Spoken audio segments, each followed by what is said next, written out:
Hi folks, I'm Neil Barton. Thank you very much for joining us for East Texas in Focus. We'll get started right now. Tonight we're focusing on the race for retirement, discussing the steps it takes to reach financial security. There is such a thing as you head towards your twilight years. In recent years, keeping yourself funded has become very difficult. That's why we're bringing in Kenneth Dean today, a financial advisor with Northwestern Mutual. So thank you very much, Kenneth, for being here. Thank you for having me, Neil. Some folks may be watching going, Kenneth Dean, Tyler Paper, you were there for 100 years. Yes, I'm an old media guy. And look at you, you grew up and we didn't. You got a real job. Right. So this is always a good place to start. People, I found out doing some research for this segment, it is so nebulous. What's the first thing that you should be doing to start to invest and save? Well, that is different for each and every person and couple out there, right? Everyone has a different goal, have a different desires and wants. But I would say the first thing I would start doing is if you work for a company, let's say they have a 401k or a 403b or some type of a thrift plan, start participating in that. In many instances, those companies, you know, they have a match. And so if you don't participate in that, you're basically leaving free money on the table. That's good what I do.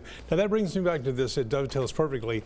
When I entered the full-time workforce back in the early 80s, right out of college, it was different back then, no internet, and they would have like him or her from the Northwestern Mutual to come on out and give a 2-hour seminar, talk to people about what things meant, hand out the card, and then you could call the man or woman on the card and they could give you some more advice. Nowadays, I don't think we have that because basically most companies are saying, check the internet and there you go. And I find that to be a huge problem.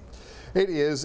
A lot of folks will go to the internet and there's a lot of information out there. Some of it's conflicting, right? It doesn't make any sense. You have a lot of different talking heads. They're all putting their own opinion on it. And what's missing there, the key ingredient, is each person's specific needs, wants, and desires, right? So if you're listening to a national program, for instance, what that person's saying may not apply to you. So the best thing you could do is sit down with a financial advisor.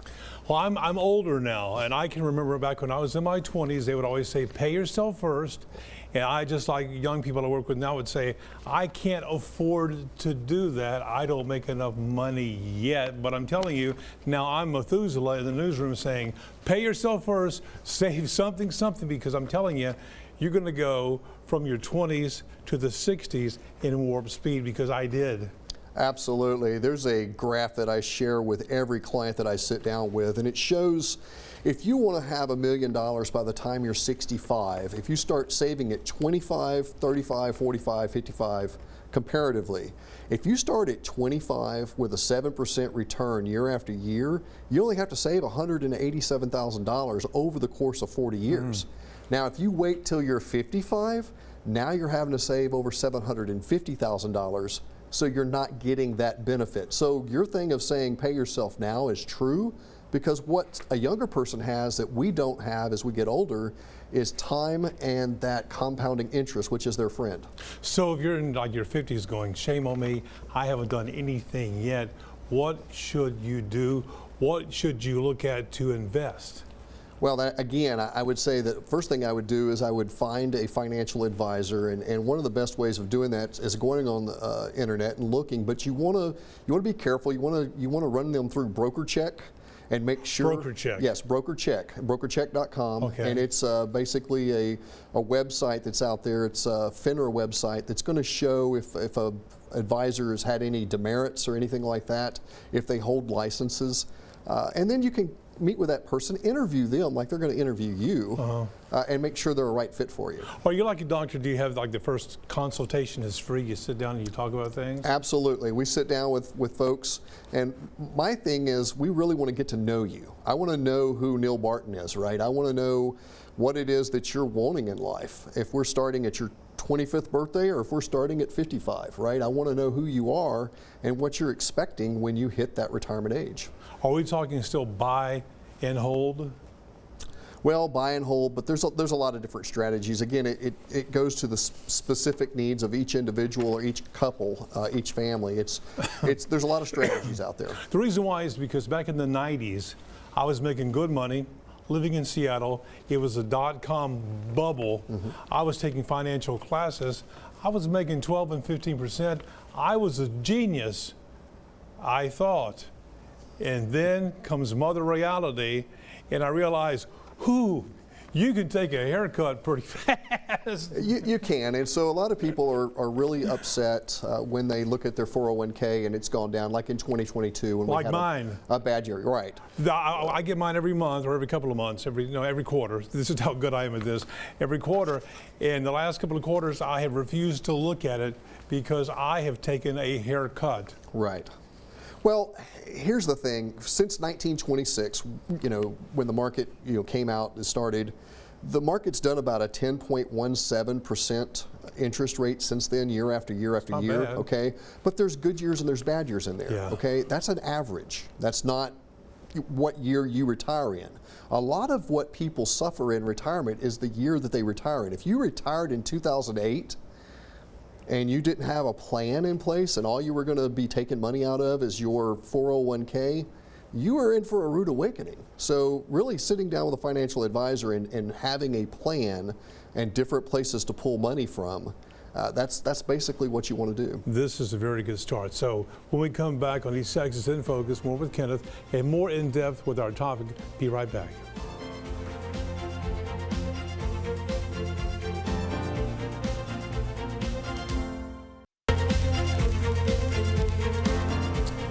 Welcome back. We're focusing on the race for retirement. It's more than just opening up a savings account, discussing steps it takes to reach financial security as you head into your twilight years. In recent years, keeping yourself funded has become a whole lot more difficult. It's very nebulous. So we're back in action right now. You want to make a clarification about something? I did. I said a moment ago that the stock market has averaged about 10.17% over the last 100 years. That's true, but you also have to factor in inflation. So it'd be somewhere between 6 and 7% is what you would actually realize on your returns. Now, we're talking about people who want to learn more and take classes or whatever, and these are my words, not yours. I'm talking about the television hustlers. You take a look at the financial networks on television, on cable. You got the constant scroll and this and Freddie's hot topic, Billy's hot topic or whatever. How dubious should we be of those people, or do they know what the hell they're talking about? Well, I would say there's some truth in what they say, Neil, but I would also reflect back to my days in the news where you have a segment to fill, right? You have to fill it with something, and now what we have is a 24-hour news cycle.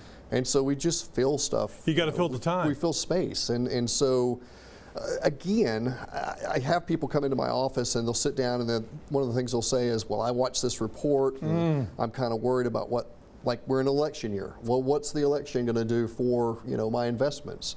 And we just have to have a candid discussion, right? And I would say just kind of let all that stuff go and sit down with your financial advisor, your financial planner, and let them guide you. That's what we get paid to do. Because back when my folks retired, we would drive down to Southeast Texas to see them, and their move would depend on what the index line was saying moving across the bottom of the road. Oh, it's a bad day. I don't know. And I'm like, it goes up and down, Mom and Dad, but they were worried, so don't get too sucked into that. Right. I like in the stock market, if you look at it on a daily basis, it's kind of like me walking into the heart unit, right?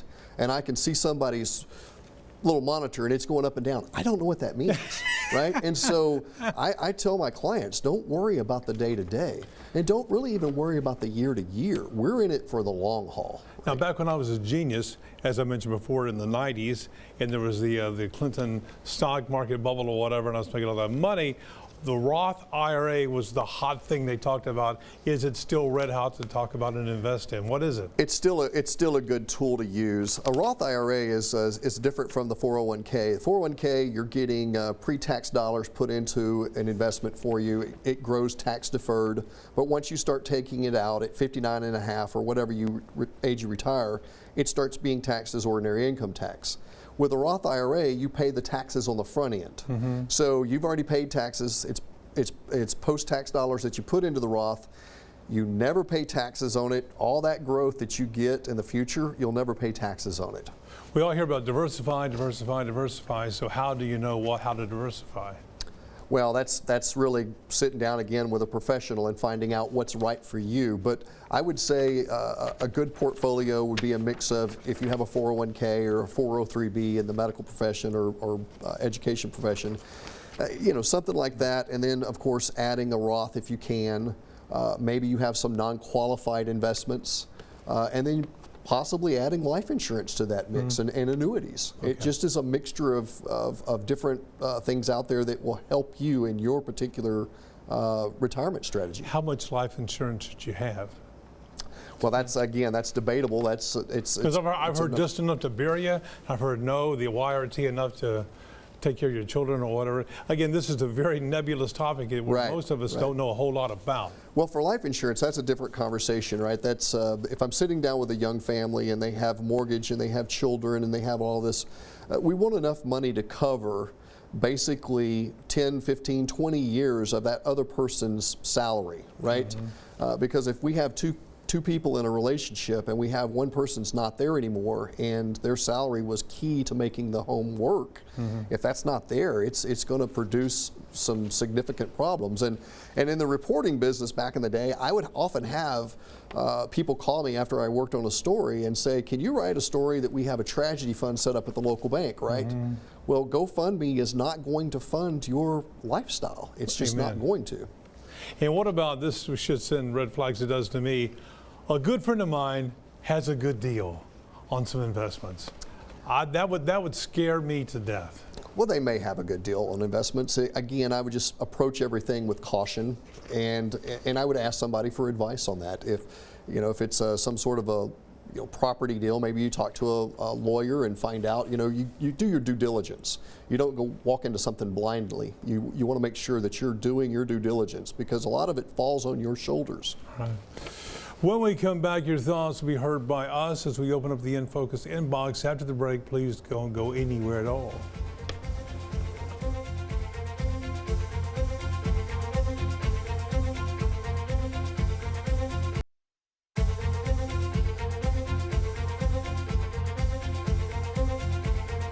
Welcome back. It's that time of the show in which we hear from you, our viewers, from our InFocus inbox. And here we go. I haven't even seen, I feel like Ed McMahon, I haven't even seen these at all. Sent to us by Daisy Anderson saying, as an adult who's in their late 20s, when's a good time to start saving for retirement in this economy?